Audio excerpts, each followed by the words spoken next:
Yeah. But you.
Chad, did you know you're muted?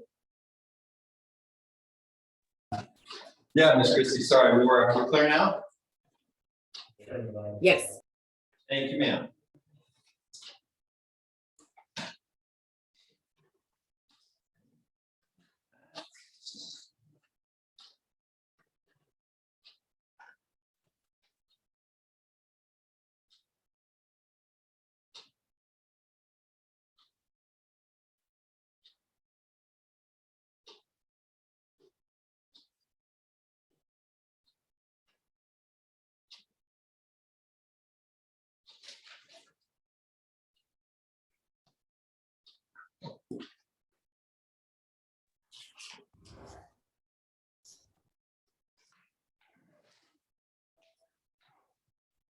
You're not here for George for the emergency operations plan, are you?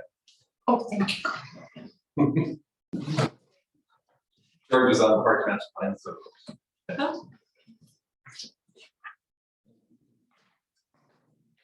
Are we ready? January 31st, work session, 2023, call to order. Okay, tonight we're going to start off with benches. We'll change up the agenda here a little bit.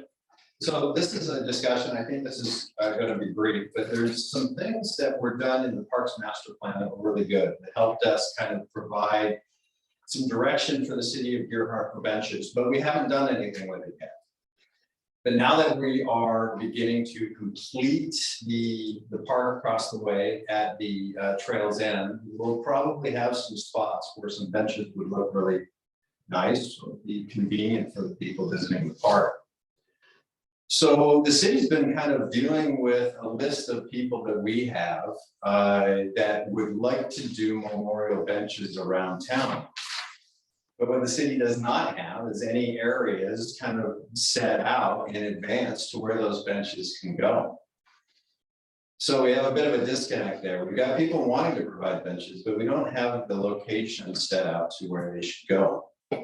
We do have benches currently in the city of Gerhart, and an inventory will be done for those. But generally, a lot of the benches are up on the beachfront dune side. And it's been determined by previous councils and the homeowners association before that, making recommendation to the council that there be no more benches put onto those dunes. And that happened starting in, I think, 1998 and then 2005 with those discussions. So the benches that are out on the dunes have also been kind of buried by the dune itself from the accretion. So moving the benches in front is a priority project for the city, and we're beginning to work on that with Oregon State Parks because it is their land, and then we'll determine how to move those and which benches are worth moving and which are not. So that's another project. But this one here is what we're looking for, is a little bit of guidance from the city council. We may not get it tonight, but at least get you thinking about, because we're going to approach you again on where these benches should go, if anywhere. Now, as we're working on parks, coming up with some areas that the benches could be. Now, that's one scenario. But there's also a scenario of putting benches in some of the places, maybe along the ridge path or some other places, so that when people do make a request, we might have a list of available spots for them. We currently don't have that list of available spots. So it would be good for the council to start thinking about where some of those places for additional benches could be, if any. That way we can start going down the list, having these benches installed and paid for by the people that are looking to make these donations. So that's kind of what we're at. Now, what I provided is the Parks Master Plan and the portions that were integral or having to do with benches, and we highlighted that those areas in green. And so policy 11 on that first page shows the maintenance and existing parks and park improvements. The C policy that's in there is ensure that all existing improvements such as benches, picnic tables, restroom facilities are maintained in good condition and appropriately placed, including moving benches in the dunes to the ridge of most westward dune. Now, actually, the city has begun talking about moving these up, but I just wanted to get a consensus of the council. Currently, we don't have any issues with doing that. We have the equipment available to do it. Parks is open to allowing us to do it. There's a bit of an application procedure. We got to go through them and they'll review it. But would the council have any concern if the city continued to work on this project so that we could get this task taken care of? Just asking for a consensus. No problem at all for me. Okay, good. Well, then we'll work on that, come up with a plan and talk to you about it. Next policies that we have on the next page, page 16, policy number 13. Yes, sir. Okay, all those benches that are up on the front there were all dedicated to full-time Bureau families. Yes. Okay. I think that most of those families have relatives that are still available. And they were the ones that actually paid for those benches. They paid the deal and Go on. Yeah, Gilbaugh was out there. Yeah. Okay, yeah, okay. And so would it be appropriate to reach out to the families and say that, you know, I mean, in addition to the fact that you guys have got these benches out there, would you pay for the maintenance for it? And that's a question that we're going to talk about here in a little bit about, you know, some of the dilapidated benches that will need to be replaced and how to handle that. The original program that was put in place by the homeowners association and then the city council was that the homeowners association would find some benches that would work. They went with the Gilbaugh bench at that time. They had a list of people that wanted those benches out there. They went through their process and kind of awarded the location of those benches to those people. Now, the question is, and something that the policy does not clarify, is exactly what you're talking about. Okay, if we get a dilapidated bench, do we replace it and put the family name back on it? Or if we have a dilapidated bench, do we go ahead and give that family first opportunity to replace the bench? Yeah. And then I want to make one more point about that.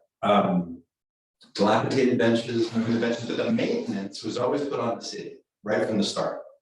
So the homeowners association said that we will provide the location for this, we'll provide the procedure for getting it out there, we'll talk to people who want the benches out there, but that the city will maintain them. And that was kind of a tough spot way back then as well. And did they ever get approval from the Parks Department in order to put them on Parks land? That wasn't an issue back then because the placement on them, some of them are on Parks land, and I'm not sure. Some of them are not on the Parks land, but for us to move them forward, they will end up on Parks land because of the accretion of the dunes over the years. So that's the issue that we're going to be taking up with the Oregon Parks Department, getting permission to move them forward. and then figuring out what we're gonna do with those benches. Now, the ones that are in good shape, easy, right? Put them forward if the Parks Department allows us to do it. The ones that are dilapidated and need some work, we'll have to discuss what we do. And I think the start with offering to the families that have already purchased the benches, probably giving them the opportunity to replace those benches. If the council. I find it hard to believe that the Gilbog benches would be Yeah, dilapidated, because I mean, they had ironwood slabs, concrete. they had concrete. yeah, there's a couple that have had broken wood, you know, those have been replaced. But I think those benches are in pretty good shape. We've got a couple that will need to be replaced around town. We had one that was hit by a car that was replaced there in the corner. We had one that was refurbished because it was just really old, was looking terrible, couldn't read who it was on. So somebody donated some money to refurbish it and we allowed them to do that. But we just really haven't sat down and figured out our policy. But I think that the important part for now, and we'll get to those benches, I'll get more information about what the issues are going to be about moving that, especially from parks. But we've got an opportunity for a couple benches in the parks now, across the way with the almost completed playground. And then we have a list of about another 20 people that have lost people or dogs or family members, or there's one bench in there that was put in by Kathleen Zimmerman with the request to do something for Jim Furnish, that sort of thing. And we've been collecting this list and keeping them in order, but we don't really have places to put these benches, and some people are asking. One of the more recent people that put their bench request in because they have a dog is asking the council to make some decisions, or is asking staff, where can we place these? And we don't have an answer to that. Why don't we do a plaque system? Put 2 or 3 benches down here in the park and do a plaque system in honor of all these families, instead of putting a bunch of benches all over the city of Gerhard. And that was the debate for the Parks Master Plan as well, is whether or not we're going to turn Gerhard into a memorial, you know, kind of thing. There were some bad bench, you know, there were some benches that were put into less than a park that looked like they belong, you know, how can I say that? Maybe in a cemetery. And so we're not going with that anymore. And the city is to provide 3 different bench types for people to choose from, benches that we approve that can be installed. But occasionally, like this park situation, we have the possibility for 2 benches to go out there. Now, we don't know the intention of the people that actually put the request in, but we can go down the line and say, hey, we've got these 2 spots. And the first 2 who decide to do it are able to go ahead and provide the benches and put their family name on it. We could do something like that, but that would be a completely different policy than what we've already come up with. And Why don't you auction them off and see who gets them the highest bidder? I mean, that could maintain all the benches, you know, if we did it properly, the city wouldn't be out any money. Mm-hmm. No, and to clarify, the list of the 23 people we have, which is not bad, I have to.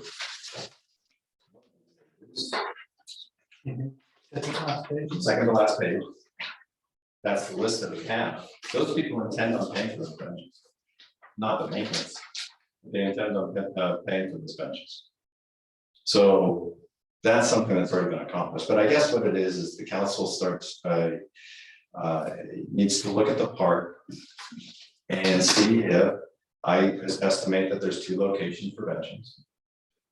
One on the north side, one on the south side, next to the climbing gym, and one next to potentially the swing set for parents to sit down with their, you know, watch their kids play. So I'd like the council to take a look at that, and then individually I'll talk to you and see whether or not those placements are appropriate. Then we can give these people the option to buy a couple of benches that we'll need for that park, and kind of move forward with the council looking at more places for benches to go. And then we can have that discussion in the future. But I wanted to get the bench policy in your hands, and I also wanted to get the issue that we're having with placing benches or having people ready to purchase benches and no place to put them. And some of the residents started to ask questions about, when am I going to get my bench Now, most of the residents, just also for background information, most of the people on that list have requested the benches to be on the beach or on the dunes. And we tell them right away that there's just no more locations out there to do that. So they're just waiting for a list from us. So this staff can go ahead and go out, make recommendations for places that benches may fit and be appropriate. And then have the city council review a few of those and decide maybe all, a couple, or just a few of those are places that we could need a bench, and then we can begin going down that list. And then as we update and upgrade parks in the future and look at it, then we make those bench placement decisions again. And we can again offer some of the people that are on this list to get those benches. So that's kind of the quandary that we're in. That is the quandary that we're in. We don't have any real places to put any more benches, and staff isn't going to make a decision for the city. You know, council should be involved at least. And so we intend on coming up with a process to where somebody can apply to have a bench put in. Maybe we go down the list and ask those people to apply in those locations. We can bring it back to the council with that application process. And then you folks can give a thumbs up or thumbs down on the placement of that bench. Sure, we can do that. Why not? Okay, I sort of agree with, I think Preston had brought up an idea that I was, something that I was considering, like, it seems to me that this isn't super sustainable. Where there's only gonna be so many places we can put benches, and people are gonna continue to be upset if it seems that they are not getting, you know, treated fairly or getting treatment, or if there's preferential treatment going on, who gets a bench and who doesn't. It seems to me at some point we're gonna have to recognize that if people want to be memorialized, there's other ways to do it. I mean, schools do it with bricks all the time, pathways, things, you know, little walls, things that people do, different ways that you can memorialize people other than putting benches everywhere. And do we have to have one name per bench going forward? That's another thing. Maybe, you know, we consider a multiple names per bench.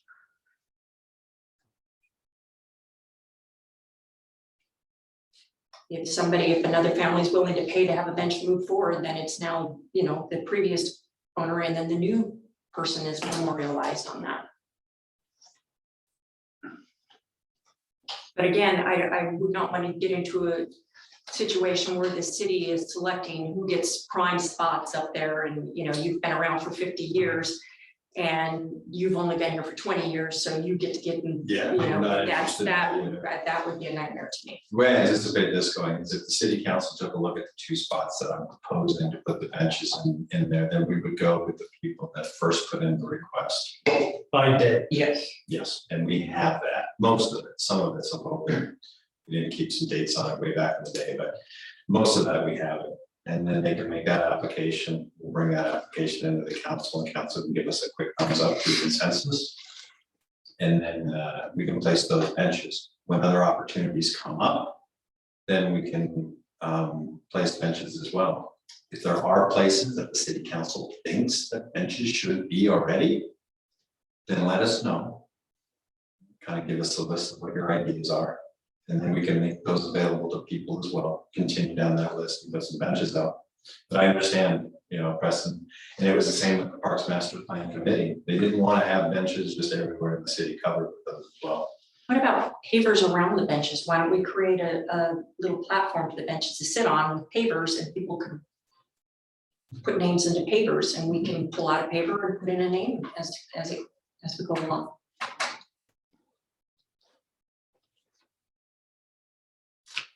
I think there's a maintenance problem with pavers. I noticed the bricks that we've got in front of the fire hall, nobody's cleaned those in a long time. Yeah. So, you know, there's always, you know, I mean, after 6 or 7 years, you know. I mean, I think the pavers are a great idea, but I think they need to be larger than what we've got out here. And that's why I say, I mean, you know, I mean, you've got plenty of room here across the street to put in, you know, Like a city hall? You know, I mean, a plaque or something like that, you can add names to it. Well, there is going to be future design for parks as the community desires them. And we've talked about that park across the way and how the city is going to develop it. And there's some particulars in the Parks Master Plan that say this is kind of what we're thinking. And generally, just to oversimplify it, the committee and the people around them were kind of discussing that to be kind of the living room of Deer Park, a place for people to come and relax, kids to play, and maybe a spot for there to be a pagoda or some sort of stand to do a nice little event occasionally, depending on what the residents come up with. So we haven't designed any of the parks. So just kind of placing the benches at this point, that's kind of difficult.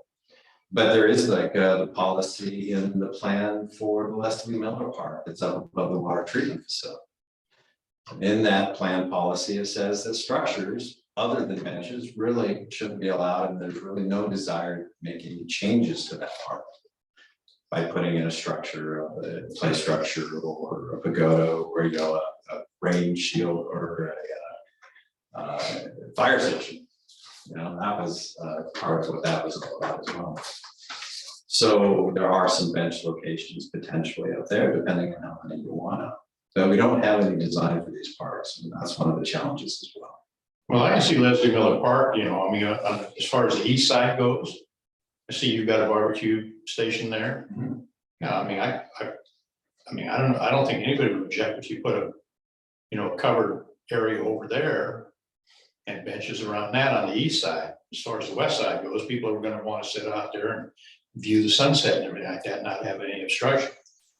But on the east side, next to pine trees and everything like that, you know, I mean, if people are gonna use it, and they're gonna go up there and have family picnics and barbecue and stuff like that, since you've got the barbecue thing. Well, then, I mean, you've got a rain or something, well, then there probably should be a cover structure. And it would not be, you know, it wouldn't be obtuse or anything else like that. For something like that, you know, if we were to go that kind of structure, then that would mean an amendment to that plan. But again, the council can do what it wants to do ultimately. So we could actually make something like the Centennial Memorial Park and have a memorial wall for people that really want to put a plaque up for their family member or their.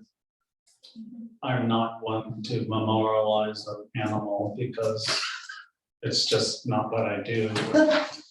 But I can see people doing that. I know people that do that, and you know, it could very well work into that park because it is Centennial Park, and we're just celebrating the people that live in Gerhardt. I can think of a certain donkey whose name will go up on that, there'll be a plaque for him, Sure. and I think the whole city will throw in on that, but. Bob's donkey? Yeah, Absolutely. yeah, so I like that idea. Bronze I statue. personally, yeah, I think that idea is far more sustainable than continuing to, you know, yes, you get a bench, no, you don't get a bench, but you get a bench, and yeah. Right, and then we won't have them peppered all over the dunes.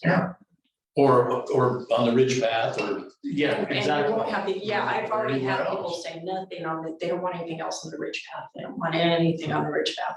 So And we've got about 4 or 5 people that are really requesting. I know, the perfect so- spot next to that tree, it's got that view of. Right, so that's, yeah. Well, it's a walking path, so we're not putting anything. well, I mean, it's not safe. You're not gonna please everybody. Right. No. So we just need to come up, I mean, I really like Harry's deal about where we have a memorial wall. Mhm. And if you wanna have somebody memorialized, well, then you know, you pay for the plaque and staff will. Far more sustainable and less upkeep. And we can tell people that that's something that's being considered, you know, for a future park design. And that's where we're headed. And in the meantime, why don't the counselors kind of take a look at kind of what we're thinking about for the park, take a look at the park and see if you agree that a couple of benches would fit in there. And then if so, and you let me know that you would agree with that, then I'll open up an application process for the first few people that are waiting for benches and can at least accomplish that. That sound all right? Sure, and that way we can move on to the EOP. Sure. Because Bill Bailey. Okay, so any other questions about benches or the approach so far? You know, how many total benches we have? No. I don't. I could take a few guesses, but there's probably about 20, 25 out there. Maybe 20. I'm sorry. Well, and they're at the end of every street path. Some, Yeah. some two. There's well, here's another situation that I should bring up, and I'll do it quickly, Mayor. Is we got somebody interested in the D Street path. We were just talking about the D Street path today, the one that goes up to Ocean. From what street is that? D. D to D. Yeah, well, yeah, it goes right up D, sorry. But there's a spot in there that's not drivable, and it's just a trail, and there's a person that has a pet. Oh, it's between Marion and South Ocean. Yeah, Marion South Ocean, thank you. And they would like to know if they could put a bench there. And I think that the application process would probably work with something like that. We bring it to the council and the council can decide whether or not to do it. But it also puts the council in a position where you guys are sitting here making decisions on these benches without much of a plan. And that I'm a little worried about as well. But let's get started with this park portion. We'll start ferreting out some more of the policies with this. Try to figure out something that would work, and then we'll probably even make some recommendations in some places where benches could go. Well, don't we also have to make a decision on the 3 different types of benches? Yes, and then we'll bring it back to you as well. That's, I think that's another first, that's gonna be the hardest part is deciding. Yeah. Are you gonna bring them in and show us? Sure. Put them together, show you, as long as they're not as heavy, well, as heavy as the Gilboa benches, which, you know, Jim Gilboa came up with this plan, he had all the forms. He had sourced the wood, they've been great, but those forms are pretty well gone. We tried to get them, but they can't find them. And so that bench style would need to be recreated somehow by somebody. They were pretty expensive too. At the end, he was selling those benches for about $3,000 a piece. Yeah. Okay. Okay, so we'll approach you with that policy and we'll see how we can kind of keep moving that forward, but that's what we're working on. Just want to let you know. After that, sir. All right. Move on to the EOP. Okay, so the ELP, it's a big document, with a lot of problems Thanks, within the it's got some issues that we still need to figure out. There's some mislabeled pages and things such as that. But for the most part, this emergency operations plan, I just wanted to read portion of this to kind of set the stage. And then we're going to go through a little bit of the talking points and hopefully cover most of the issues that we have. But this is an all hazard plan. This is a plan that comes into play when the city of Deerpark begins to get out of its comfort zone, where we're not able to provide the services because of the size of the emergencies. And this is how we will get into these situations, perform during these events, and then also make sure that we ask for help when needed and know where to get that help from. Document everything so FEMA can reimburse us. And this is laid out in a way that helps us think of all the possibilities, but it doesn't have all the possibilities in it. And Josh will get into that in a minute. And on page V5, the letter of transmittal really kind of shortens that up. City of Deerpark, EOP, all hazards plan that describes how the city and the whole community of partners will organize and respond to emergencies and disasters in the community. The EOP provides a framework for coordinated response and recovery activities during circumstances that exceed local capabilities and describe how various agencies and organizations in the city and its communities will coordinate resources, activities with other federal, state, local, tribal, and non-governmental organizations. Really what this plan is.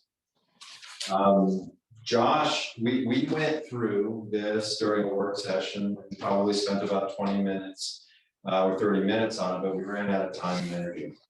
And then it was tabled at another work session. I think that everybody's had time to go through this plan, and we just wanted to point out a couple things about it before we start going into some of the changes that need to be made. We were provided with some information from Dana, and then Councilor or Mayor, you also have some things that need to be changed as well. So with that, Josh. Yeah, so as Chad said, it does list lots of stuff when we get kind of beyond our capabilities of what we can handle here, but also kind of lists a framework for how we already operate, already what we do. And as you know, from years past, working on the fire department, everything that lays out in there is everything that we train on. Who do we contact and where do we go? Where do we get calls from? And when we reach outside of our limits, where do we go? That's how we train. The EOP and part of it, it lays out order of operations, what we do every day, and then what we do when things expand so big, or we can't handle things just ourselves. We use it for it gives us kind of a backbone outline for our training and operations. What do we need to train on? Who are our outside agency partners? Who's our inside agency partners? Who do we need to connect with on my incidents? Something I learned when going through it, I was reading a part from something in our transportation. Like, I didn't realize the capabilities are supposed to come and help us in this. And so working through the EOP and realizing the interoperability of everything. And this very gives a good detail of how we operate and what we do inside and out of it. It does list how we coordinate just with ourselves. You guys have heard incident command system and incident management system. The way this lays out is ICS incident command system versus command of an incident scene is part of the IMS incident management process. This EOP lays out a management process for a lot of different events that could happen.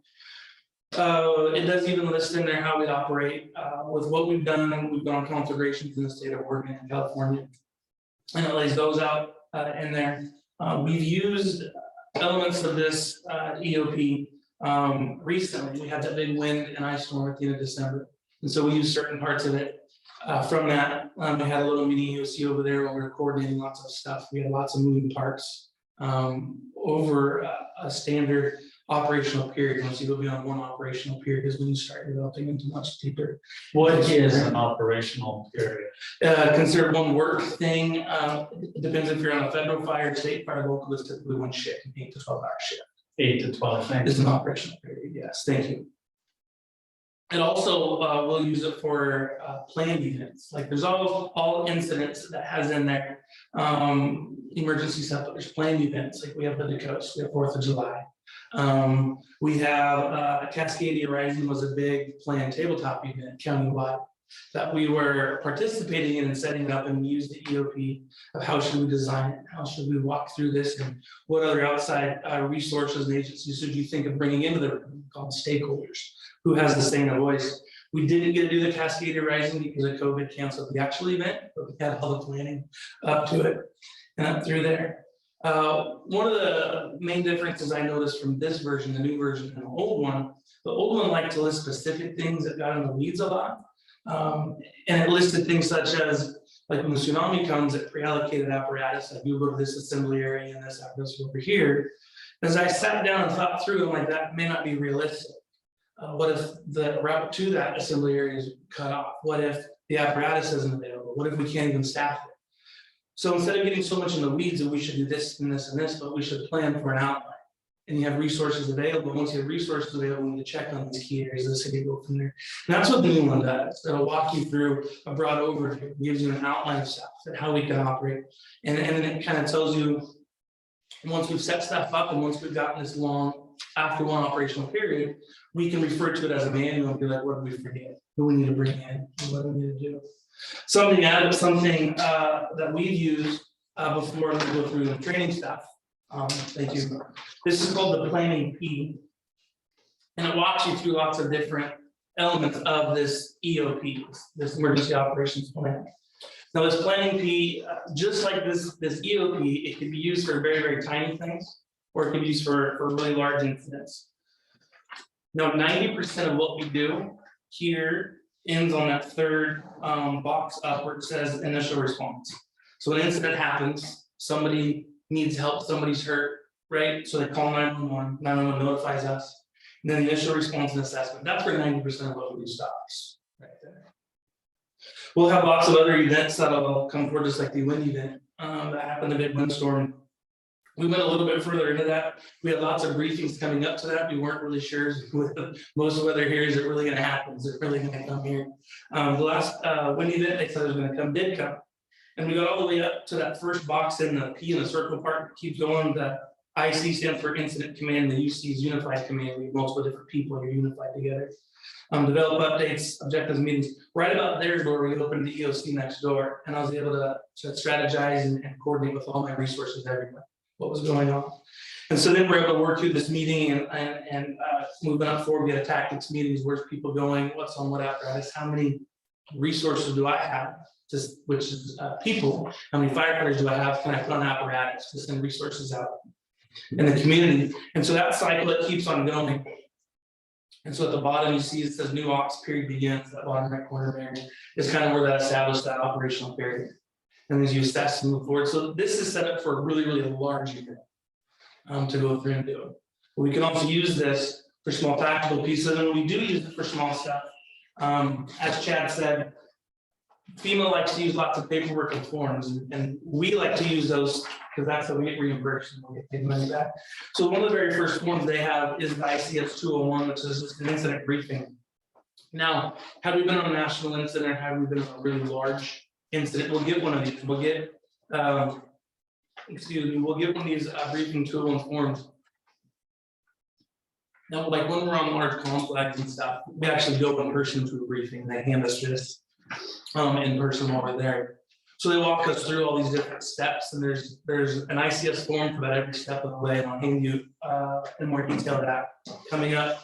But the EOP is very split, broken up in this main picture here is explaining. The ICS 201 form is kind of the first start of that. If we have an emergency that's going on longer than one period, or it's a planned event that we have, and we'll just pass this one down. We only made one copy, like keep on wasting trees. So that was what we made for 4th of July for just in-house use. When we listed our resources that we have, my firefighters, how many people we have and where they're gonna go.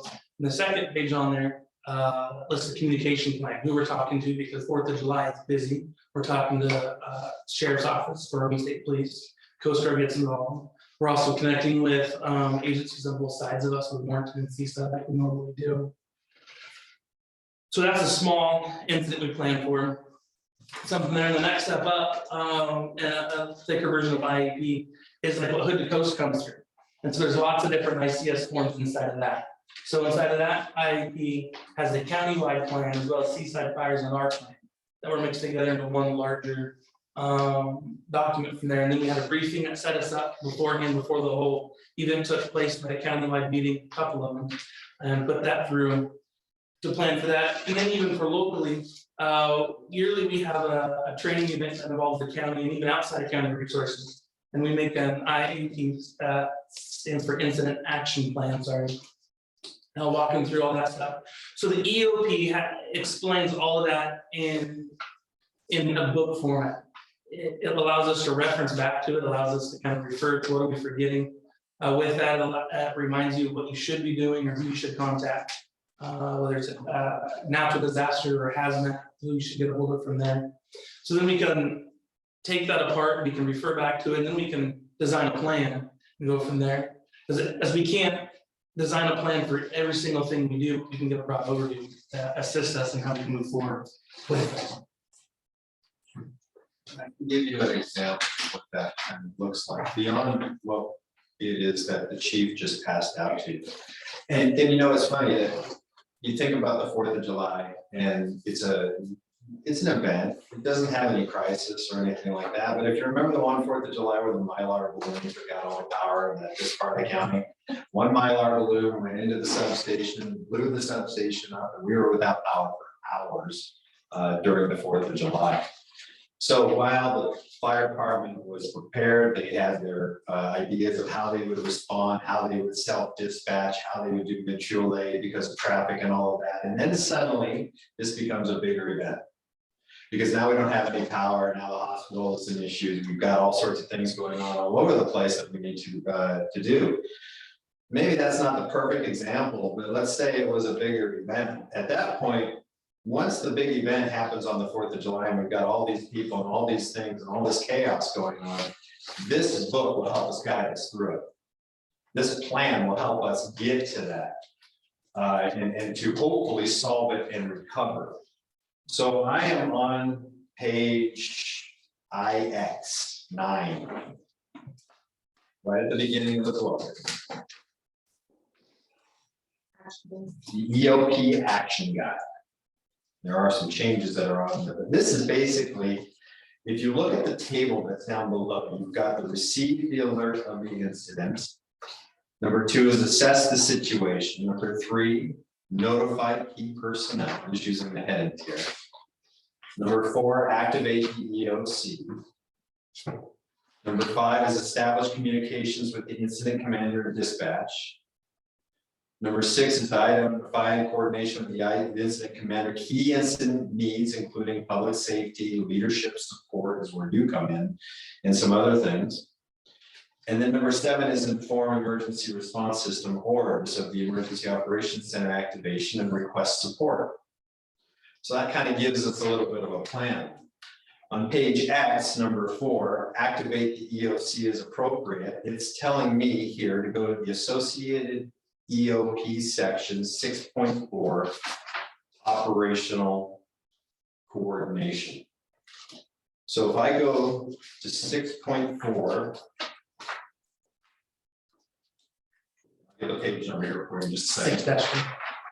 6-4.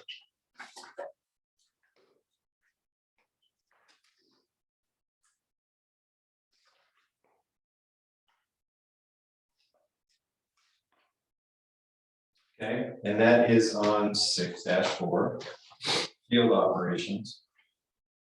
It gives us some of the things that we need to think about. On the next page, 6.5, it talks to securing the scene, establishing command, direct and control the on-scene response, warn the population in the service area affected, identify and implement protective measures for the population, implement traffic control arrangements, make required notifications and requests. It's a guide. It takes us out of the moment, helps us to consider what needs to be done, and then assists us in doing that. But it gets really complicated when we're working with state, county, state, and federal, and how all that works, but this lays that out. For example, if we were to declare an emergency, that would be something that would be local. We would take that emergency declaration and we would give it to the county. The county then uses their EOP, their EOC, to then begin communicating with the state, so we don't have to. And it just brings all the partners together to do jobs to lessen the impact of the one community that's already overwhelmed and helps us get through that process. Does that clarify what this is? Any questions about that at the moment? All right. Page 3-1. What is your job as city council? Now we have a fire station, we have a police station, we have other first responders, maybe CERT. We have the ambulance companies, we have mutual aid agreements, we've got first responders, okay? Hopefully enough in this situation. So under the 3.1.1, there's responsibilities of the mayor and council, and I just want to work this out so you have an understanding. I'm going to go through the list.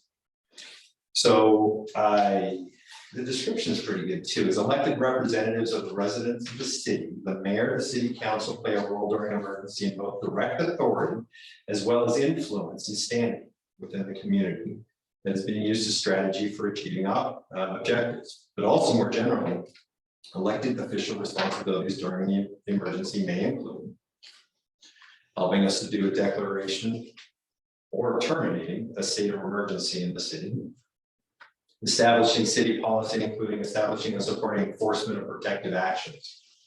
Now, there are protective actions that communities have had to use, such as curfews, such as holding rents aside.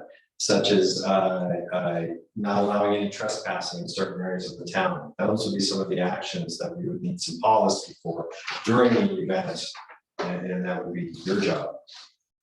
The next is assume immediate control of the city resources if the emergency requires prior visitation of limited resources. We may need your assistance as a panel to discuss what our resources are, and you can help us make some of those determinations. Make decisions related to emergency funding and expenditures. We have ordinance already in place. Once we declare emergency, how you can make funds available to us and how we are able to spend them. That is a policy that we have, but that's a decision that you're going to have to make to basically open up the piggy bank and say, all right, this isn't in the budget. You can spend this amount of money. And then through this process and with this document, it's going to be our job to document everything, because most of that, if it was declared an emergency and it's big enough, it would be reimbursable to the city, and that's a big deal. City to be able to recover both financially, the people out here to be able to keep commerce going. Your homes, how are you going to get money for that? Really kind of depends on how well the city takes care of the paperwork to make that a smooth process. FEMA will come in and start helping, but we start that and take care of a lot of those issues. Liaise with local, state, federal officials is required. So it's a political group, and that would be your job through this. Plus, you would be out in the community assisting us with information as well. And heck, if we ever got to it, we would maybe even give you a chainsaw. But those are kind of ideas. We may give you a chainsaw depending on how much help. Oh, I thought you were just giving them away. No. We'll have to use this. Free chainsaws. Free chainsaws for everybody. So long as you work for these next 3 days. The 2007 storm, they did open up. They did not have this plan. They did open up the EOC. They took care of a lot of the issues that happened around town, and it went fairly well. But part of this process is also, when we're done with all of these and we've made the policies, we've got through them, this is doing what we call a hot wash. Is coming together as a group and talking about what went well and what didn't, and start making some preparations if that ever happens in the future. Those are the elements of the plan. There's also, we have some data here on how to declare, and we're not going to go through this today, but I wanted you to have this so that this information is fresh for you. This is how to declare emergency and what some of the provisions are that are in here, what you can't do, what you cannot do, what the city should do. So this is part of our plan. How many trees do we have to cut down on for all the big ones?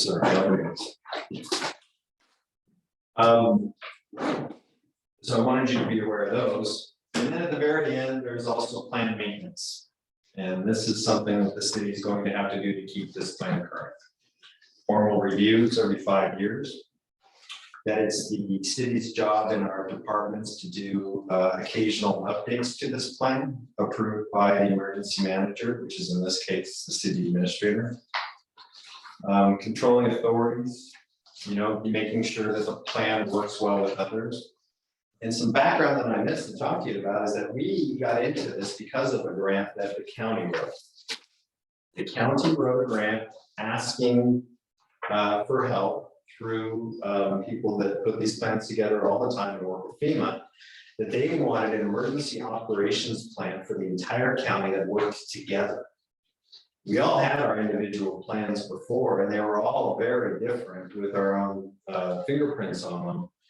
But now we are all using a process that's very similar to this. So our plan will work with Warrenton.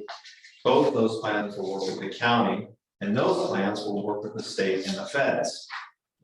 So we received $15,000 from the county. Actually, the county handled the whole thing. They hired a consultant, put this together for us, and we've been going through it for quite some time, just making a lot of different little changes to it. There is also training requirements in here. Training requirements for the city council, training requirements for city staff, the firefighters, and the first responders. Now, the first responders here in Gearhart are all pretty well up on their training and their required training.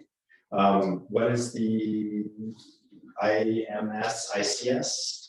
IMS, an incident management system, IS classes. So there are classes that you can sign up for online and take, and it will give you an awareness level on how an emergency operations plan works. The planning P, I'll talk a little bit about that, but that's in some advanced classes that you shouldn't have to take. It'll give you an awareness of how a big operation works. And the chief is going to be working with the city council to make sure that you folks have the opportunity to get as many of those certifications as possible, and that would be good.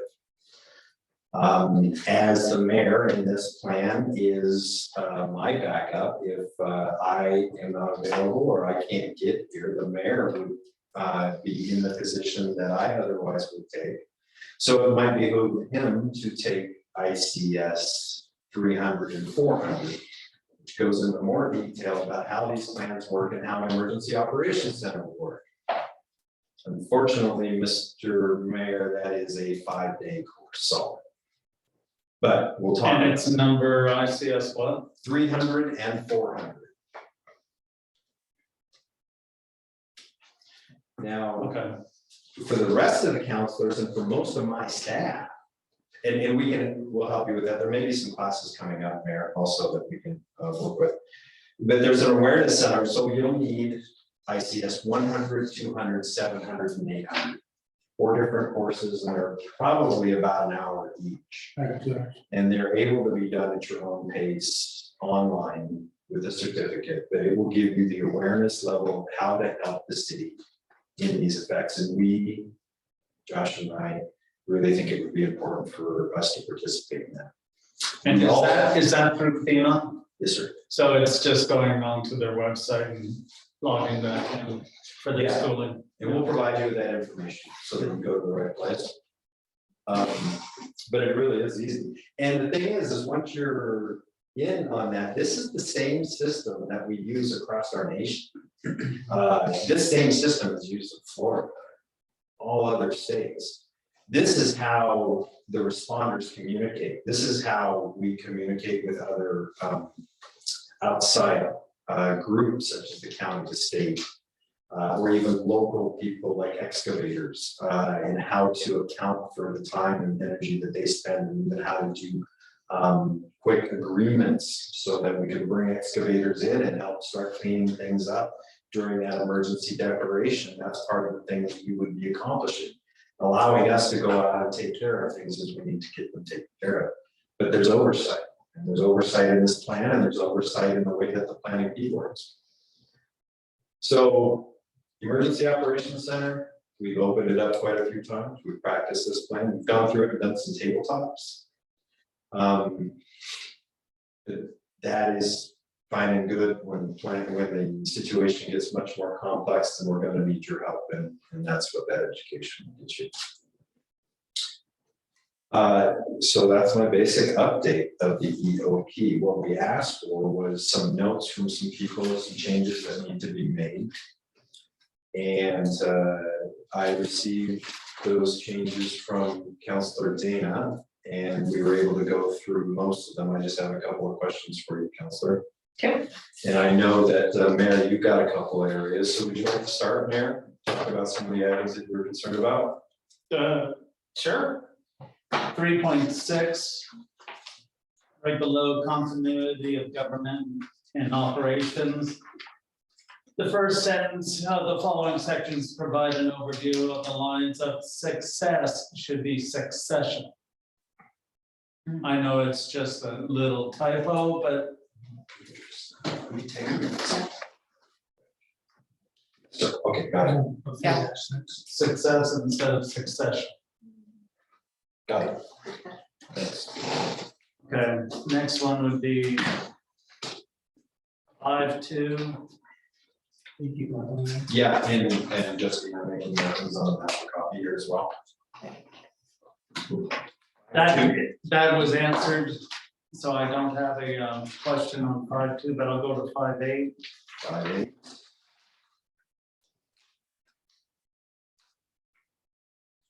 and this is a lot of work for the city administrators, do you have someone else that is going to be helping you? Because if you look at this list of stuff that you have to coordinate efforts with on 5.8, it's just like, my gosh, that's a lot.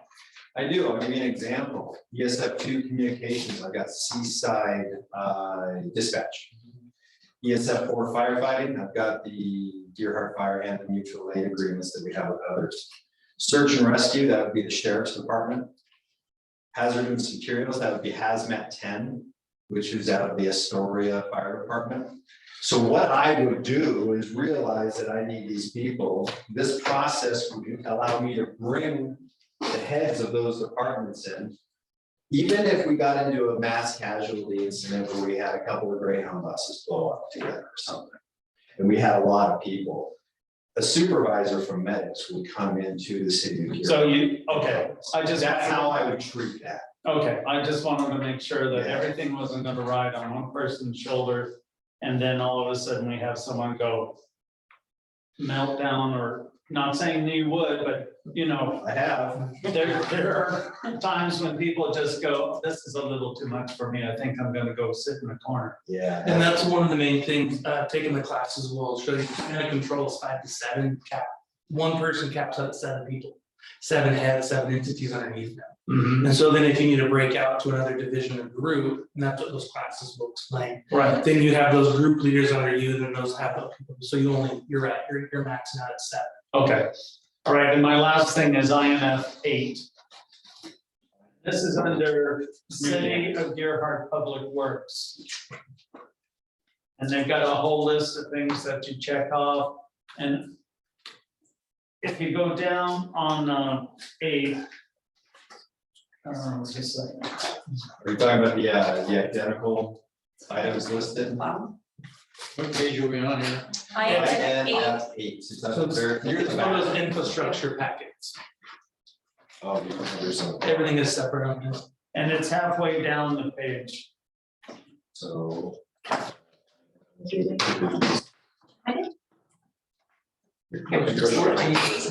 So the green one. We're gonna go to INF. And you'll go down halfway and it goes debris clearance from transportation infrastructure. But the next one is repair and restoration of damaged public systems, water, wastewater, solid waste, electrical, natural gas. I have issue with public works going into electrical and natural gas. That is not their pretty at all. And I don't think we should encourage them to attempt anything in that. I mean, going to turn off gas at a meter is one thing, but to plug a main line or Yeah. get a hot wire off the ground. Those are two of the things that I hate on fire calls are electrical calls and gas calls, because they just freak me out. The reason is to have somebody with public works within our organization that can go through this list and see, these are things we need to take care of, so I better get a representative from Northwest Natural Gas here. Okay, well, as long as it's not an indication that they're supposed to be going out, because that's the way it read to me, is Yeah. they go out in the field because they're doing the water. Sure, they can do water lines all day long as far as I'm concerned, but you add in gas or electrical and I'm going, I don't want my guys doing that. That's just not right. It took me some time to kind of get into that concept too, that this isn't an exact procedure. It's kind of a checklist. Checklist. Right, it's a checklist and then just, oh yeah, we took care of that electrical line, Don't tell me that. you know, I use a pole pruner. In that, on that page, as a matter of fact, Dana also found a few things that there was some identical repeating items in there. We're gonna take those out. I won't be specific, but there's about 5 of them that Dana found. And then we put those in there. And that was your list, sir? That's my list, I'm not here to. Okay. Did you want to go through some of the ones on your list and I can let you know what we did? Well, why don't you just tell me the ones that you didn't understand? you said that there were a couple that you didn't understand, and maybe Yes. I'll try and understand them. In a couple of the places you had put, during the communication phase, that we didn't have Nixle in. Oh, those were questions, yeah, Yeah. those were just questions that I wrote to myself, And so so. to answer that question is, we don't have access to Nixle, we have access to classic alerts. We can monitor Nixle though, Right, and make sure that they do what they need to do. But that's kind of the way this plan works, so it shows that the city of Earhart does the initial, it might be our Facebook page and our blog and our website, right, and classic alerts. But when we have to go further along with that in the Nixle, then that's when we contact so-and-so, this book, and then they're able to accomplish those sorts of things. Okay. So in the places that you were asking as an option, that's kind of how I perceived the way it was. yeah, that was more probably a question to myself. Grant funding, did we receive funds? I think I answered that one. Do we have to conduct tabletop? Yes. Answer to that is yes. Do you want us to go through these classes first, or do you want us to do the tabletop before these classes? We haven't planned for the tabletop with the plan or with the city council yet. Well, then I'll leave you alone. But I think that's a really good point, that after the classes, that we should do some kind of activity to kind of lock it down. We do, in the old FEMA days, what they used to come up with, it was a giant frog attack. Frogs everywhere. And then it was our job to figure that out with whatever county we were in to be able to stop this frog attack. And that's the kind of thing that we would bring through you, maybe something a little bit more realistic, so that you knew what your part was in, and then you maybe be able to see how, C operated. And then we can come up with things that are bigger than we even anticipated, and go through the book and figure out who we would call, who we would contact, how we would call, and how we would document it. And what happens if your internet goes down, you don't have Facebook, you don't have any way to notify anybody except for word of mouth? Word of mouth, yes, in 2007, Storm, that was a big thing. All the phone lines went down. We had a couple people on radio stations making decisions for everybody. It was quite a mess. Currently, we have ham radio to be able to communicate with. We have our radios that we communicate with in a whole channel list. We also have 2 sat phones that we have purchased through a grant that Christie helped us with, so that those sat phones, one's in my office and one's in his vehicle, to do some communication as well. But for the general public, could it just be an audio vehicle going around? Potentially, could be door to door. It could be a place where we announce that information will be posted at, and get people there, those sorts of compliments. How would you announce it if your media is all down? Door to door, walking around. Certain. Neighborhood. So One person. Division Chief Hutch did a really good job. We had a CERT team meeting the other day. We had asked them in preparation for this, they're going to do the ICS training that we're gonna ask you to do. So they're gonna know how to do that. But there are also people that can work in the EOC. There are also people that can help go out and do some, hey, we have trees down over here and report back. They are also people that can help the incoming public. They set up some desks and a check and said, are you hurt? You go that way. Are you not hurt? You go that way. What is it that you need? Let me write that down and we'll get somebody on it. And they would then report to the EOC later. So we do have some groups of people, and we're starting the CERT team over again, built around this kind of scenario. And then we're also trying to figure out ways to better use the CERT team so that you keep interested. So the fire department's working on trainings with them. Good. Can you tap into the tsunami sirens? No. We do not. Dispatch can. But No, patrol they cars can't. have systems that the PA systems, they'll drive up and down, so if I order the fire department, blah, blah, blah, they'll knock on doors. I mean, it's saying something. Yeah, it's got a recording. Pre-recorded messages, and there is a backlit evidence what they can go into. Okay, yeah. But it takes a little bit to set that type thing, but it is an option. Whatever happened to the button? The one that was in the fire hall? Well, You guys have a generator over there, right? yes, we do. We have, You can generate power to the siren. yeah, I think that we had to move that Was power. disconnected. That power was disconnected for that after it rusted.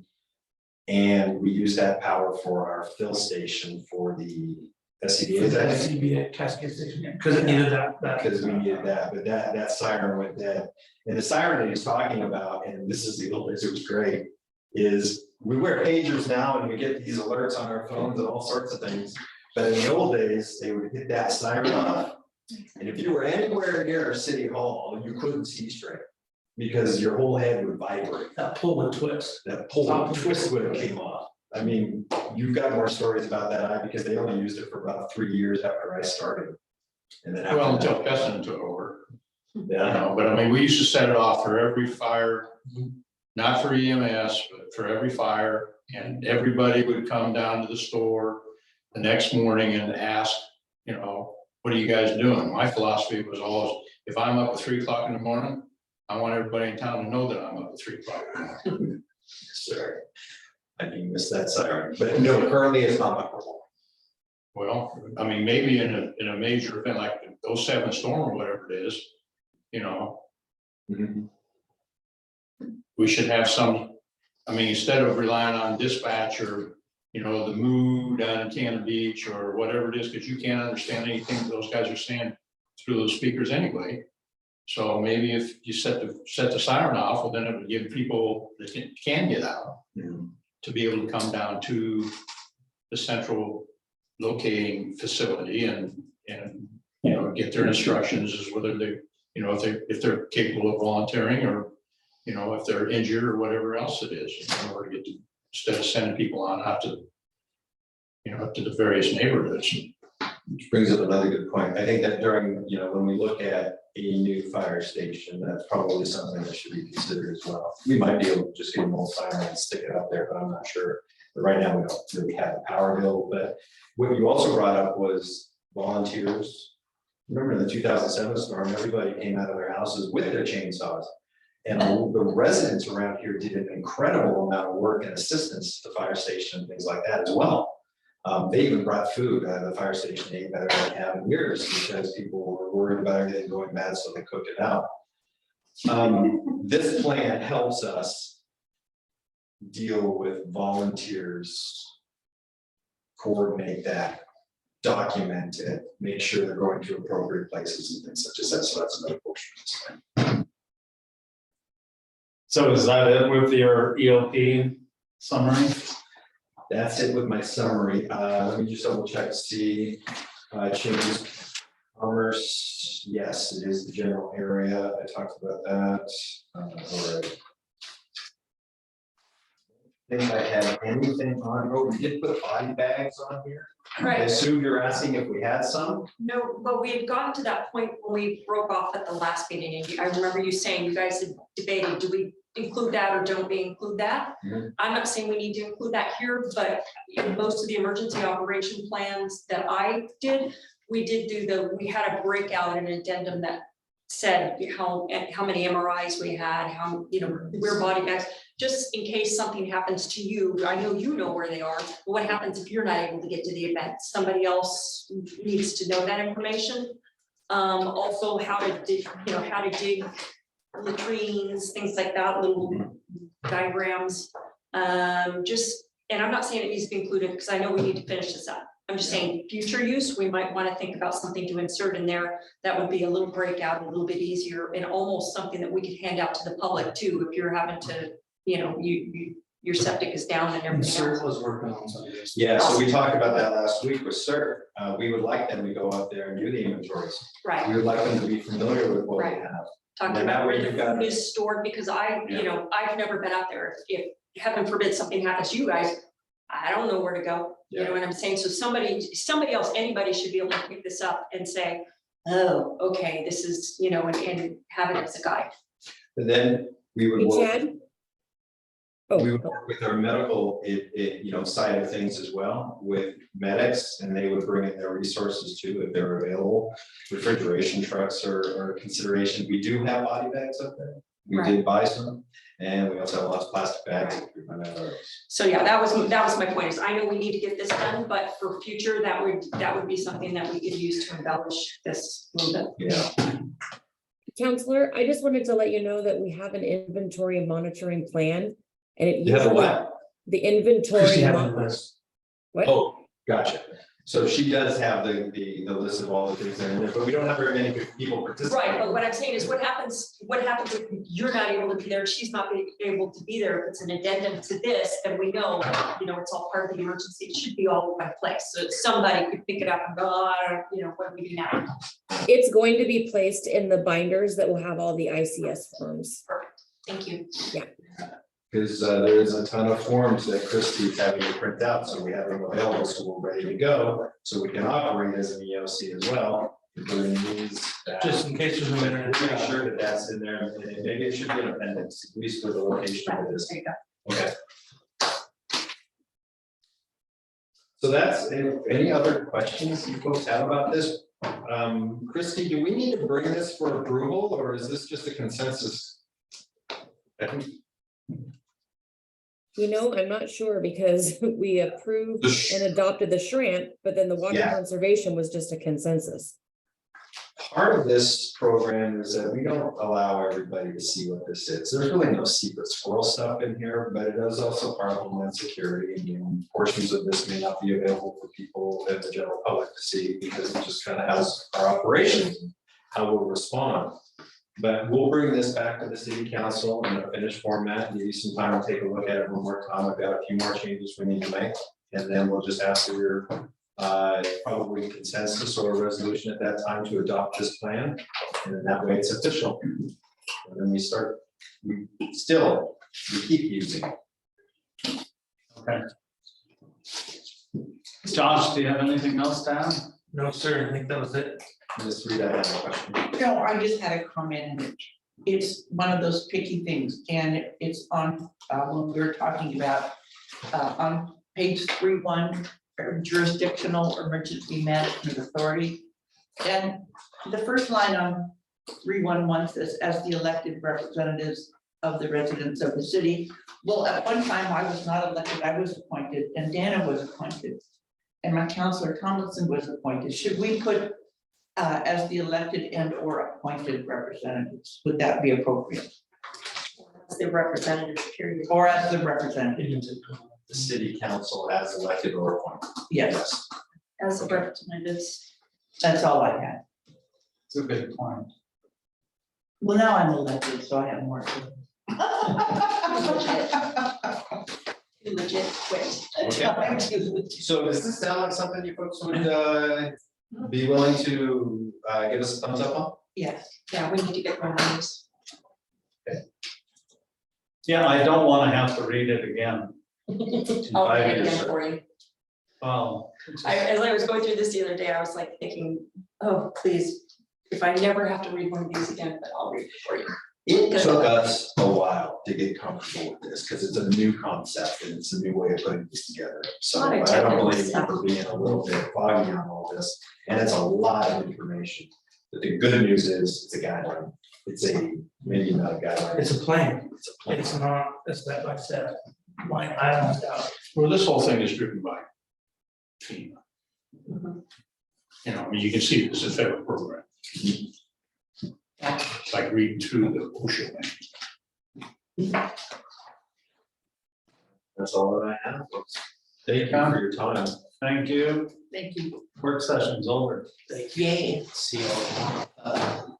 Yeah, tomorrow. Then first.